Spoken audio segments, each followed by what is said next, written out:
Hi hustlers!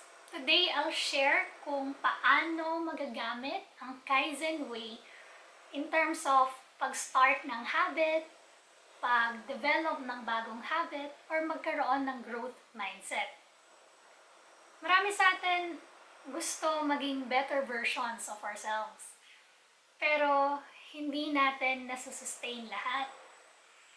Kaya nga maraming nagfe-fail na New Year's resolution. Pansinin nyo, every January, ang daming nasa gym. Pagdating ng March, April, May, paunti na yan ng paunti.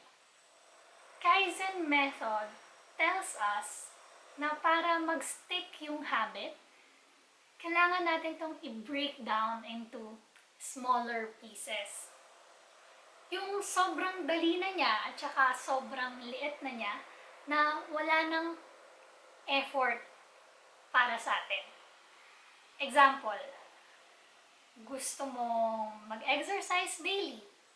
So, instead of sabihin mo sa sarili mo na, simula bukas, magja-jogging na ako araw-araw after work. Instead na ganon, isipin mo, may way ba para ma-incorporate ko yung pagja-jogging sa current lifestyle ko? Let's say na nanonood ka ng TV araw-araw. Pwede ba na 5 minutes habang nanonood ka ng TV, nagja-jog in place ka? Tapos, kapag sobrang basic na nun, say you did it for 1 to 2 weeks, nagja-jog in place ka for 5 minutes every day habang lang nanonood ng TV. Sasabi mo, sobrang basic na nito Pwede nang siguro i-increase mo siya by 10 to 15 minutes. Pag naisip mo na sobrang basic na rin nito ulit, pwede ka na siguro mag-jogging outdoors weekly.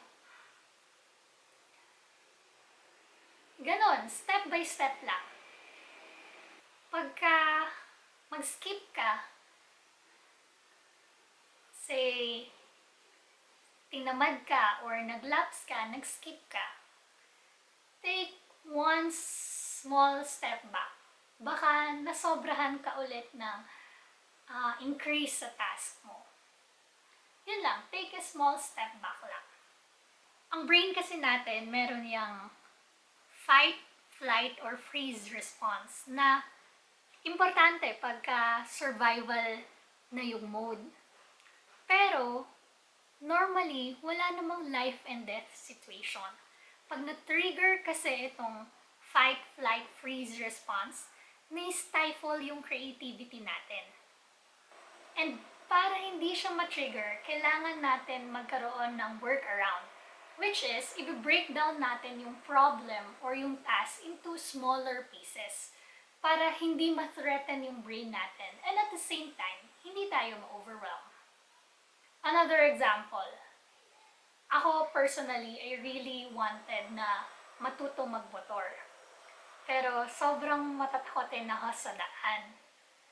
So, what I did, when I started, parang sabi ko lang, sige, every day, for 1 minute, mag-i-imagine lang ako na nagbumotor ako from house to work. Yun lang, 1 minute lang, nag-i-imagine lang. After mga 2 weeks na ginagawa ko yun, parang tanga lang nga ako kasi may 1 minute, nag-i-imagine lang ako, lalabas akong bahay, dadaling ko yung motor, from parking. Pero after 2 weeks, nagkalakas ng loob ako na mag-bike. Sabi ko, sige, mag-bike ako weekly, magpa-practice ako mag-bike kasi hindi rin ako masyadong marunong mag-bike. After mga 2 weeks or siguro 2 months na nagpa-practice lang ako mag-bike, niyaya ko yung office mate ko. Sabi ko, oy, samahan mo naman ako mag-bike from house to work. Sinamahan naman niya ako. And now I have my driver's license for both 2 wheels and 4 wheels. And ayun, regular na rin akong nagbabike to work now. So, sobrang layo from that person na sobrang takot sa daan. Although, currently, takot pa rin naman ako sa daan. But gets, I bike to work regularly now. Before, hanggang imagine lang ako eh. That's thanks to Kaizen method. Kasi, the changes that I set for myself were too small para katamaran ko or para katakutan ko. Kung siguro binigla ko yung sarili ko, baka hindi pa ako nagsisimula, nag-quit na ako. That's Kaizen.